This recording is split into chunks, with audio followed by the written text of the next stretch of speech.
The silent death of respect. Have you ever felt it? That chilling moment when the air in the room shifts, when people don't say a word, but you can feel their eyes changing. 1 second, you're standing there, present, human, trying to be understood. The next, you're shrinking inside yourself, sensing something break. Respect isn't stolen with violence. It doesn't collapse with thunder. It doesn't vanish in a single strike. No, respect dies slowly, quietly, almost invisibly, and the worst part is no one warns you. They don't tell you, be careful. We're losing respect for you. They don't announce it. They just look at you differently. I've seen it too many times. A man steps forward in public, not with pride, not with strength, but with desperation. His words are not weapons, they're shields. He's not trying to deliver truth. He's trying to protect his image. And without realizing it, he's dissolving, piece by piece, word by word. Respect doesn't explode like glass against concrete. It slips away like water through fingers, so silently you don't notice until your hands are empty. And here's the brutal truth. The very second you try to prove you're not weak, you already are. Because strength never explains. Strength never rushes to justify. Strength doesn't bleed itself dry, trying to convince. But fear does. Fear always does. The trap of explanation. We're taught from a time we're children that if people just understood us, they'd accept us. If they heard our side, they'd forgive us. If they knew our intent, they'd like us. We are conditioned to believe that clarity equals safety, that words are bridges, that explaining heals. But in the real world, in public, in power, in survival, that belief destroys you. Because when you explain too much, you're not building bridges. You're building ladders for others to climb over you. You're not proving truth. You're proving insecurity. Think about it. Every time you rush to explain yourself, what are you actually telling the room? You're screaming, I'm afraid. I don't want you to think badly of me. I can't handle your doubt. And the human mind, wired for survival, doesn't follow fear. It doesn't obey weakness. It forgets the person who flinches first. Look at animals in the wild. When a lion is challenged, he doesn't bark or plead or whine. He doesn't explain. He stares. He waits. He holds silence like a weapon. That silence isn't submission. It's control. It's a roar without sound. Now look at humans. The man who explains too much, who justifies his every move, he doesn't command the room. He dissolves in it. His words become cracks in his own armor, and people see right through them. Why explanation equals weakness? Here's the psychology you need to understand. People don't respect clarity as much as they respect control. You think your words are defending you. They're not. They're exposing you. Every explanation is a signal of fear. Every justification is a confession of guilt. Every reactive defense is weakness bleeding in public. And once people sense weakness, they stop following. They stop respecting. They may smile, they may nod, but inside, they've already ranked you lower. Because in every group, even casual ones, there's an invisible scale. At one end lies power. At the other lies insecurity. Every word you use to defend yourself tips that scale away from you. The truth is brutal. People don't need reasons. They need signals. And your silence is the strongest signal you will ever send. The tactic of tactical restraint. So what do? How do you stop bleeding respect? You adopt what I call the law of tactical restraint. It's simple. You speak less. You react less. You hold silence like a blade pressed against the throat of the room. When someone questions you, you hold the stare. When someone mocks you, you smirk and remain still. When someone demands an answer, you nod once and let silence stretch. And here's the twist. The less you give, the more they invent. The more you withhold, the more they project. And their own projections will terrify them far more than your words ever could. Silence unsettles. Silence dominates. Silence creates mystery, and mystery is magnetic. Because the strongest presence in any room is never the loudest. It's the one who doesn't need to speak. The truth about fear and silence. When you speak to defend yourself, you think you're protecting your image. But what you're really doing is confirming the very thing you're afraid they see. You think you're convincing them not to believe the insult, but your rush to explain tells them the insult cut deep. You think you're proving you're strong, but your voice, your energy, your desperation, it tells them you're exposed. People don't fear cruelty. They fear unpredictability. And nothing is more unpredictable than a person who doesn't seem to need approval, who doesn't seem to need defense, who doesn't seem to need them. That is where respect lives. Not in clarity, not in explanation, but in silence, detachment, and controlled mystery. The first lesson. So here's your first lesson, the one most people never learn until it's too late. Every time you defend yourself unnecessarily, you surrender. Every time you explain too much, you confess weakness. Every time you justify your presence, you shrink in their eyes. You don't win respect by making people understand you. You win respect by making them wonder about you. Never forget, words are cheap, restraint is rare, and silence is terrifying. The poison of apology. It always starts the same way. Someone says something sharp. You interrupt by mistake. You step into a room late, and before you even breathe, the words tumble out. I'm sorry, but do you feel what happens in that moment? You think you've softened the tension, but what you've really done is lowered yourself. You think you've repaired the air, but what you've really done is erode your own presence. Apologies feel small, harmless, even polite. But in public, in the brutal economy of respect, they are poison. Slow, invisible, corrosive. Apology is a negotiation. Here's a truth almost no one admits. Every apology is a negotiation. When you say, I'm sorry, what you're really saying is, I am beneath you. I accept a smaller place so you don't hit me harder. But respect doesn't grow from shrinking. Respect doesn't bloom in submission. Respect rots in apology, especially the kind that spills out fast, unowned, emotional. Most people don't see it this way. They think apology is a virtue. They call it humility. They call it grace. They call it civility. But in power dynamics, those names are masks for one truth. Apology is surrender. And the one who surrenders first always loses. The habit of surrender. I've watched people poison themselves like this. The man who says sorry for speaking up. The woman who apologizes for existing in the room. The colleague who stutters sorry just for taking up time. They don't realize it, but each sorry is a crack in the spine. Each sorry teaches the room a silent lesson. Expect guilt from me. Expect weakness from me. Expect me to lower myself before you even ask.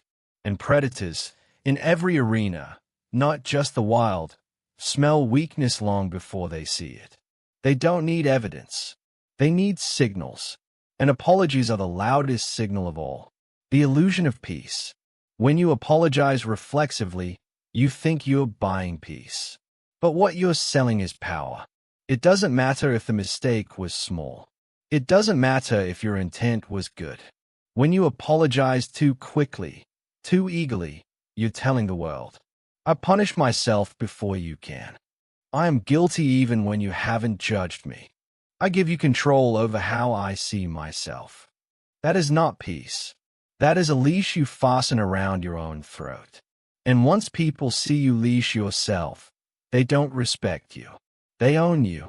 The strategic truth about apology. Don't misunderstand me. This isn't about cruelty.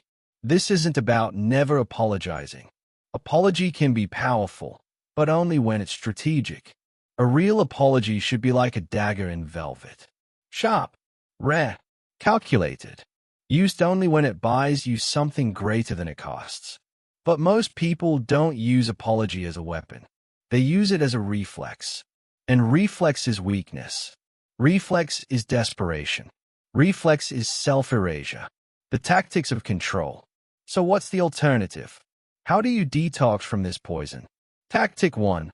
Master the strategic pause. When you feel the word sorry rising in your throat, stop. Say nothing. Let silence stretch. Hold eye contact. Do you know what happens then? The discomfort shifts from you to them. They expected you to kneel. Instead, you stood still. Now they are the ones who feel uneasy. Tactic 2. Delay every apology by 10 seconds. Before you spill the words, count 10 seconds in your head. Ask yourself, is this apology about truth or about my fear of disapproval? If it's fear, remain silent, because you owe nothing for existing confidently.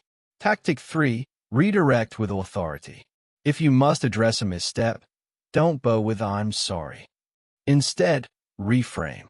Say, "Here's what I intended." Say, "Let me clarify."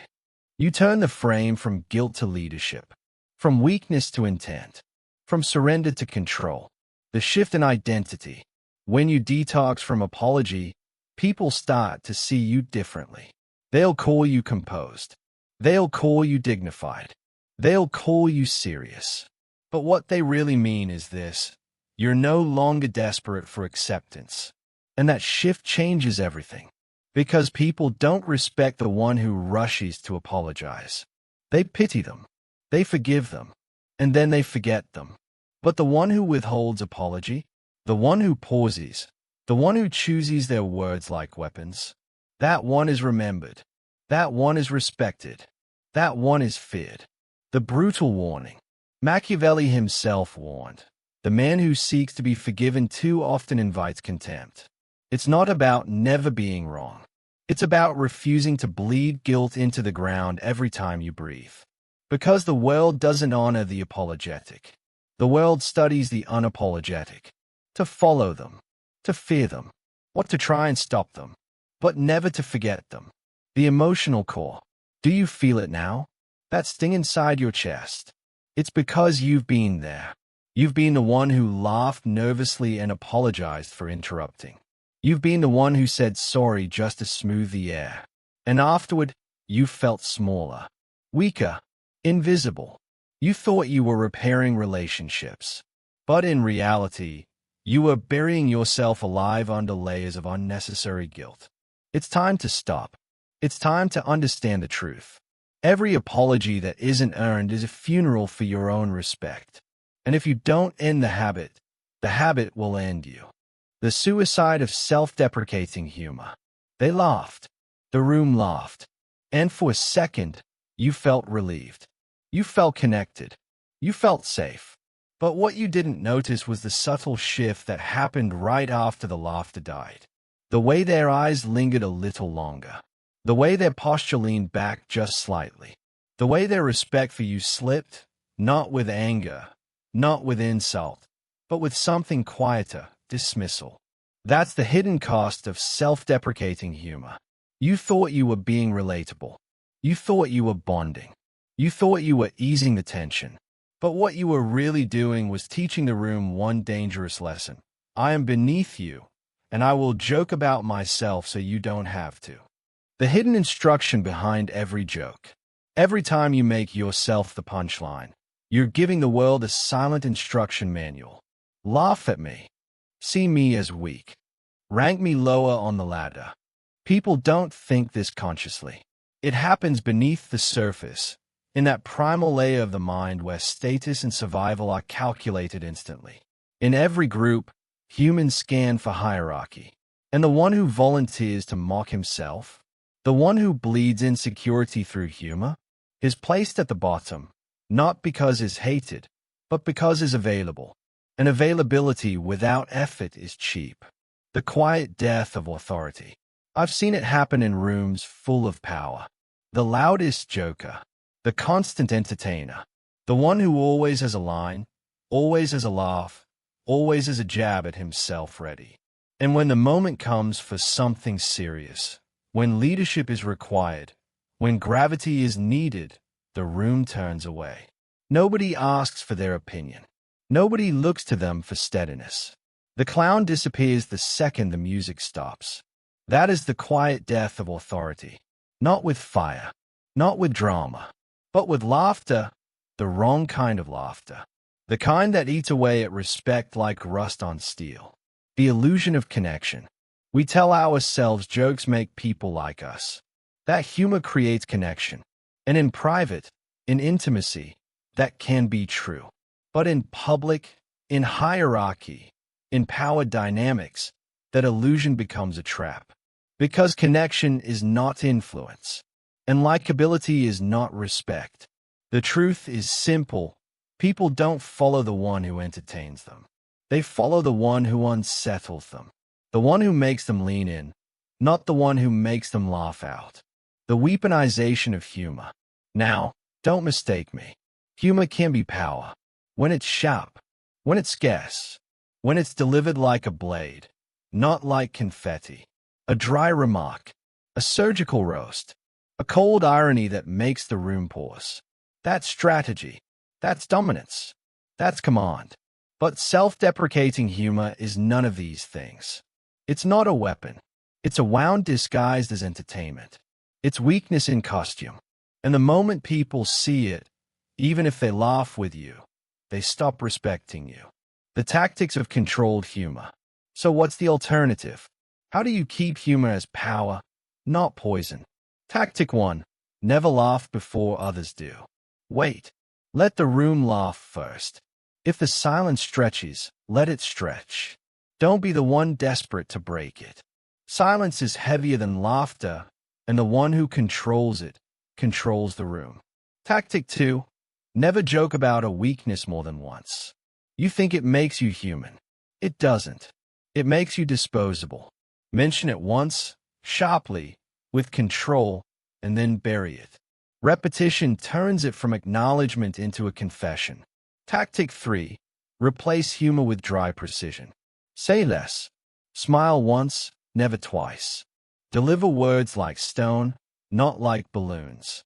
Let people lean into your presence, not your jokes. The memory of laughter. Here's the brutal truth. People may remember your jokes, but they don't remember them kindly. They remember how easy it was to laugh at you. They remember how quickly you gave them permission. They remember your weaknesses, wrapped in comedy, yes, but weaknesses nonetheless. And when the room shifts, when the time comes for gravity, for trust, for leadership, you will find yourself erased.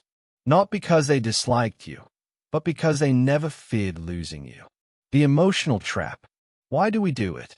Why do we turn the knife on ourselves and smile while we twist it? Because it feels safe. Because the room feels heavy and silence feels unbearable. Because from childhood, we were taught to make others comfortable, even at the cost of ourselves. We think we're softening the moment, but what we're really doing is carving away our own edge. And here's the worst part. Desperation never hides. It leaks through your laughter. It stains your voice. It cracks your grin. People can't sense it.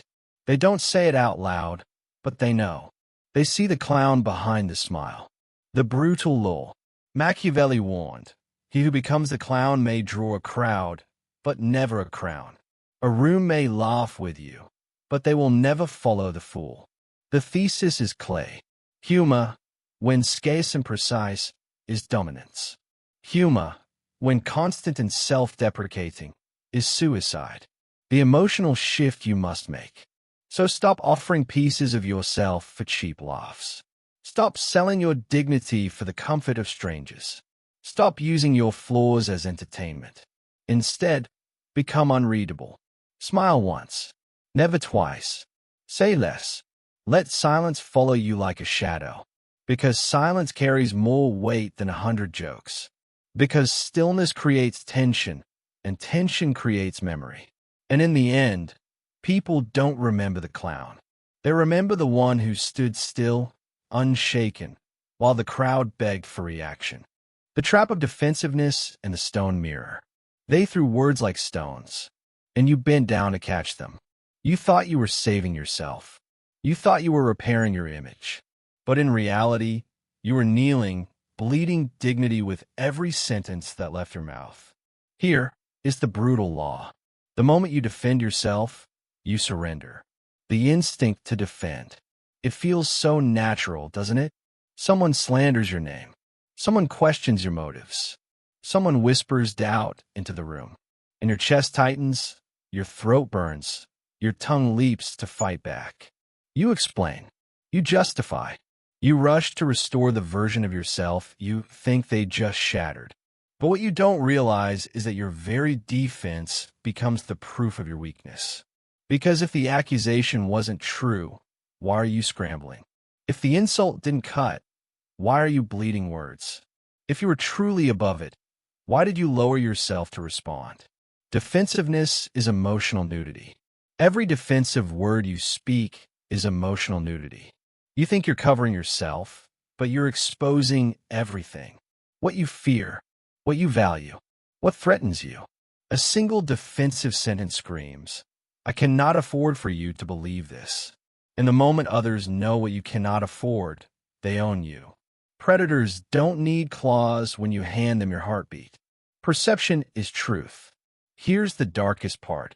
In public, perception is truth. You may be innocent. You may be right.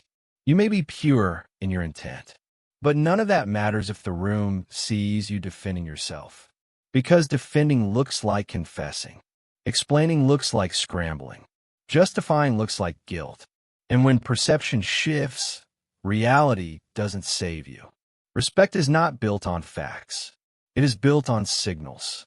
And defensiveness signals weakness so loudly it drowns out everything else. The stone mirror technique. So what's the alternative? How do you resist the almost unbearable instinct to defend? You use what I call the stone mirror technique.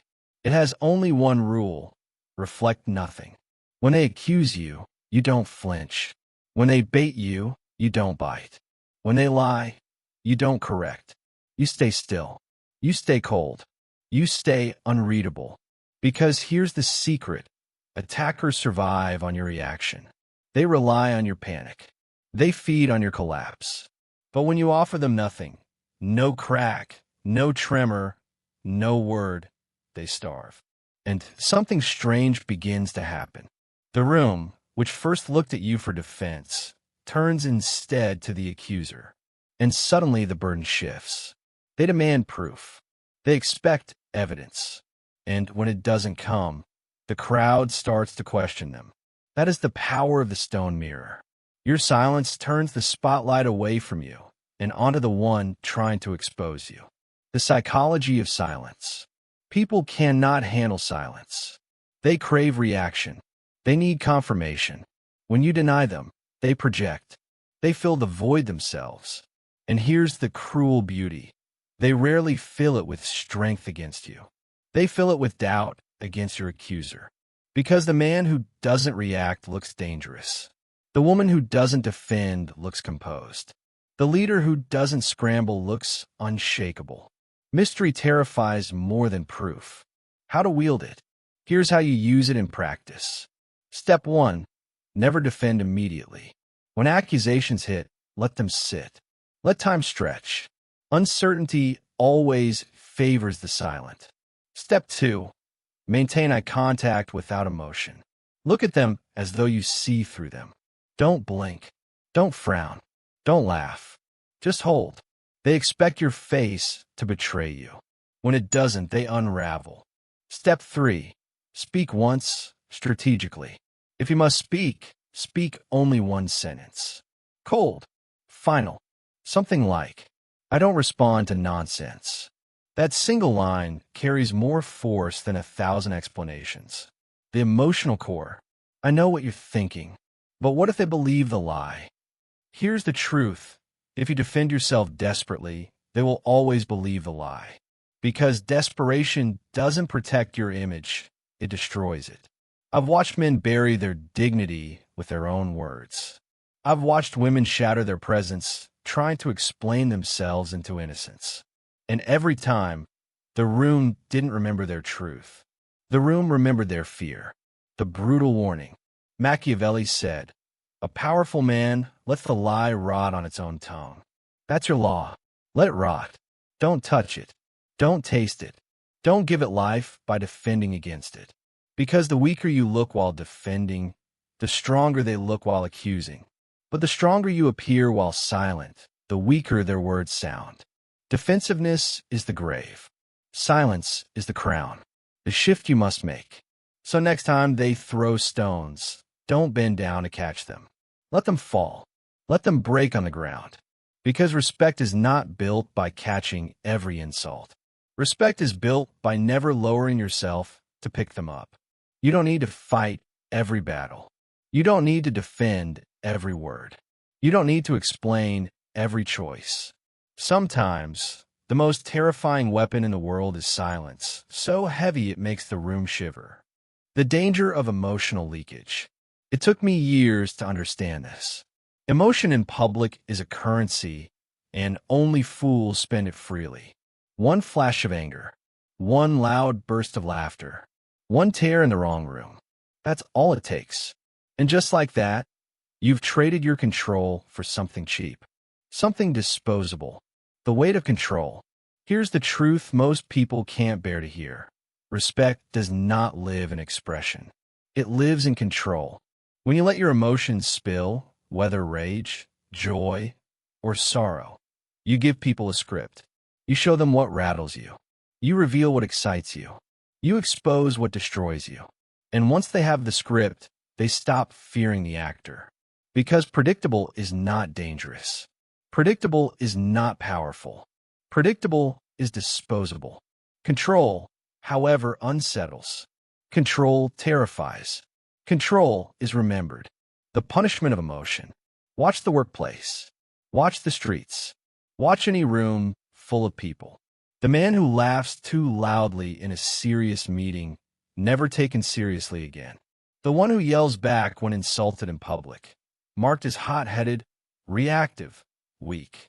The one who cries in front of strangers, instantly labeled vulnerable, breakable, prey. Emotion makes people uncomfortable, but not in the way you want. It doesn't make them respect you. It makes them feel powerful over you. Because now they know your levers. They know your anchors. They know exactly where to pull. The ice veil. So what's the alternative? How do you protect yourself from drowning in your own emotion? You use what I call the ice veil. It's not about being robotic. It's not about killing what you feel. No, you still feel everything.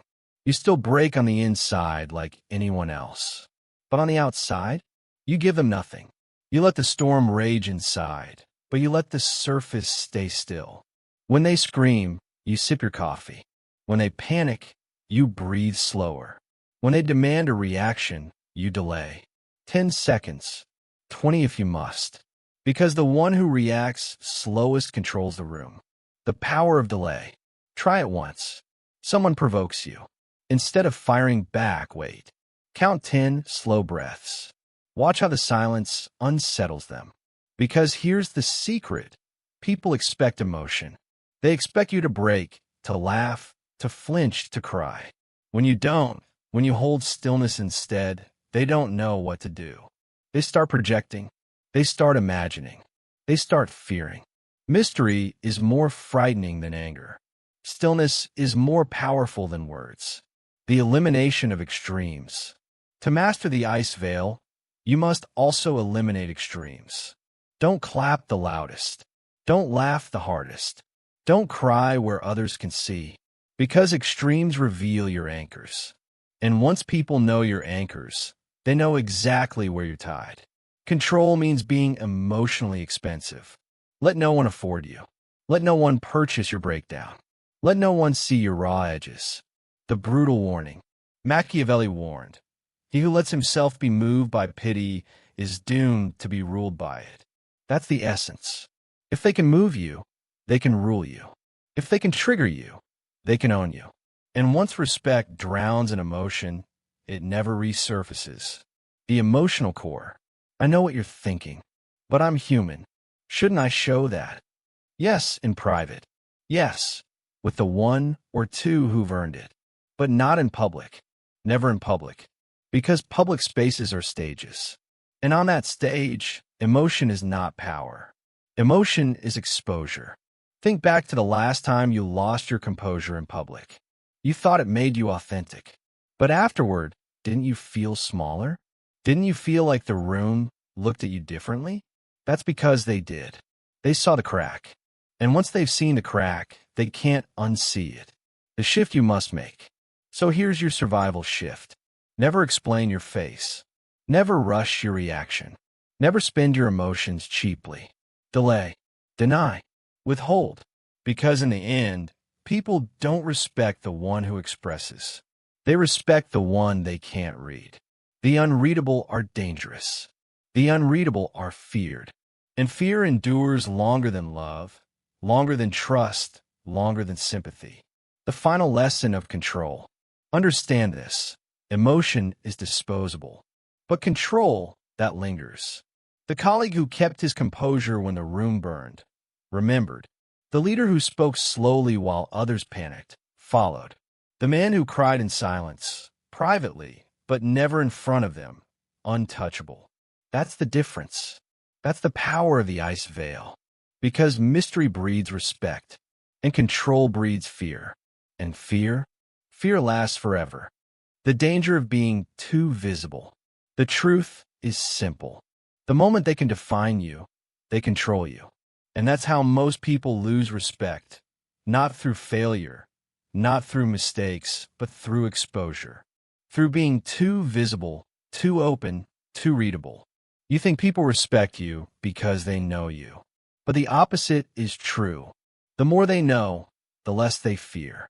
The less they fear, the less they respect. The trap of visibility. We are trained from childhood to be likable, to nod when spoken to laugh when others laugh, to explain ourselves so we can be understood, to share our feelings so we can be accepted. But here's the dark truth. Every one of those habits bleeds power. Because when people know your rhythms, your patterns, your boundaries, they can box you, categorize you, predict you. And what can be predicted cannot be feared. In public, visibility is not intimacy. Visibility is exposure. And exposure kills respect. Why mystery commands? Think about the people you remember most. The ones who haunted you long after they left the room. Were they the ones who spilled their lives on the floor? Or were they the ones who left you wondering what they were really thinking? Mystery lingers. Mystery unsettles. Mystery commands. Because the human mind hates blanks. It fills them. And when people can't read you, they fill the silence with strength. They project depth. They invent power. That's why the unreadable are feared. That's why the still are respected. The presence without performance rule. So what's the tactic? How do you wield mystery without turning cold or rude? You apply the presence without performance rule. It means this. You enter the room without reacting to it. You don't adjust your tone to match the crowd. You don't laugh just because others do. You don't chase attention. You watch. You scan. You breathe slower than everyone else. You let silence stretch, and you let them wonder. Because the most powerful presence is not the one who fights for attention. It's the one who doesn't need it. The tactics of mystery. Here's how to practice it. Tactic 1. Half answers. When someone asks you a personal question, don't give the whole story. Offer half. Watch how they lean in, desperate to complete the picture. But you never let them. Tactic 2. Speak last. In groups, let everyone else reveal themselves first. When you finally speak, you're not just another voice. You're the one voice the room has been waiting for. Tactic 3. Withhold approval. Don't laugh on command. Don't nod on cue. Don't mirror their energy. Force the room to mirror yours. The power of absence. It's not only about what you say. It's about what you don't. Silence becomes your sharpest signal. Because people remember what unsettles them. They remember what they couldn't quite define. They remember the person who made them question themselves instead of the one who overexplained. Absence leaves echoes, and echoes last longer than presence. The brutal law. Machiavelli warned, if you let them believe they understand you, they will stop fearing you. That's the law. The more they think they've read you, the less power you hold.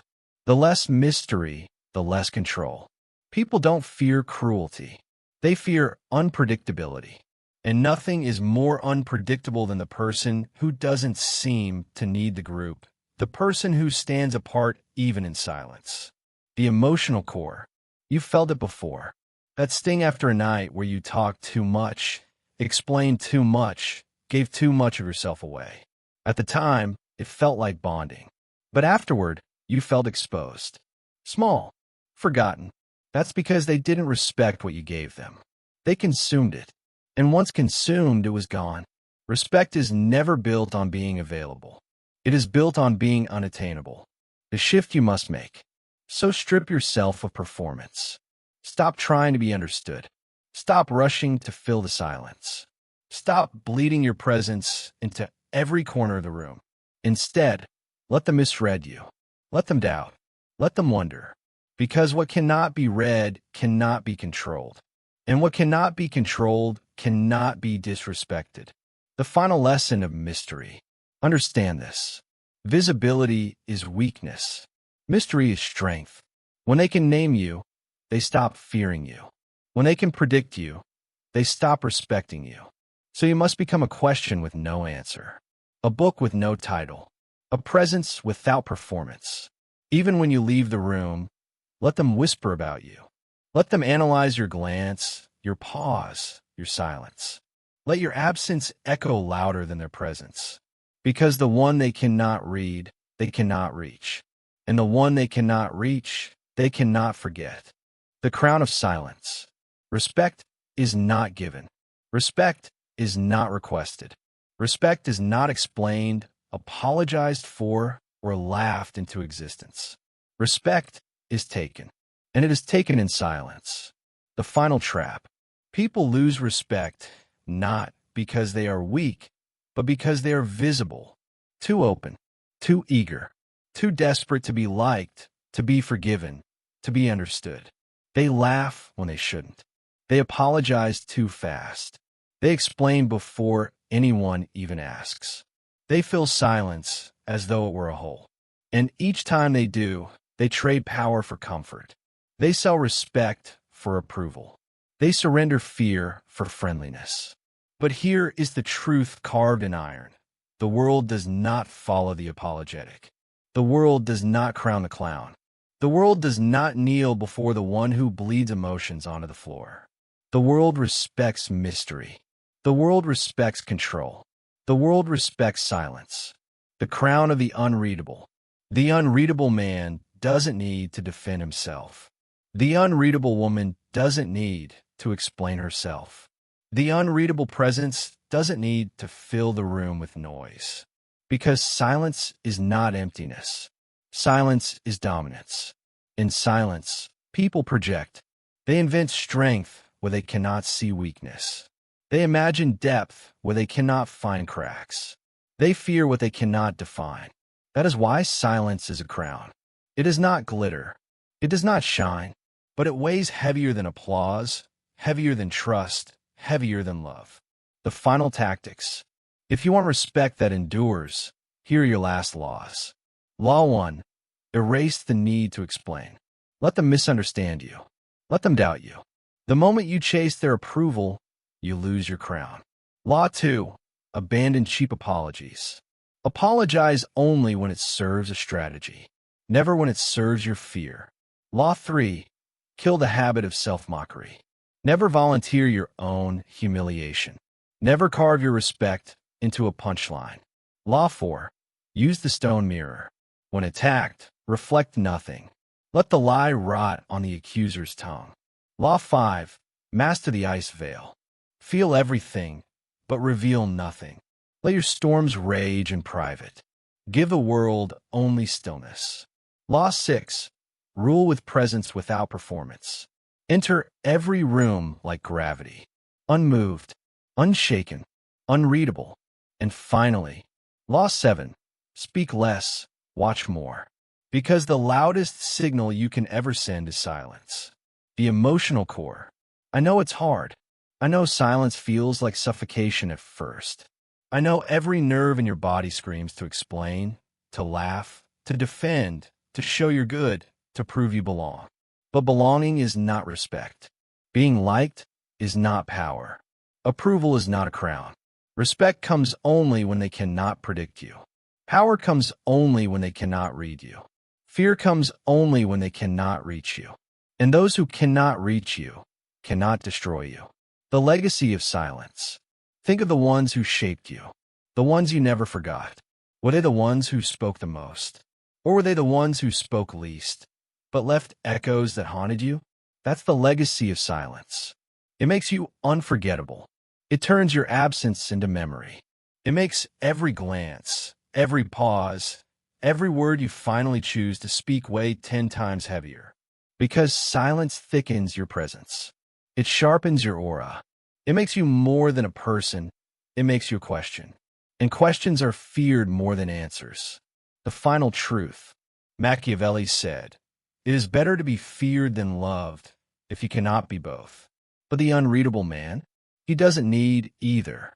He simply exists. And because he cannot be predicted, he cannot be challenged. That is the highest level of power. Not noise, not charm, not apology, but silence.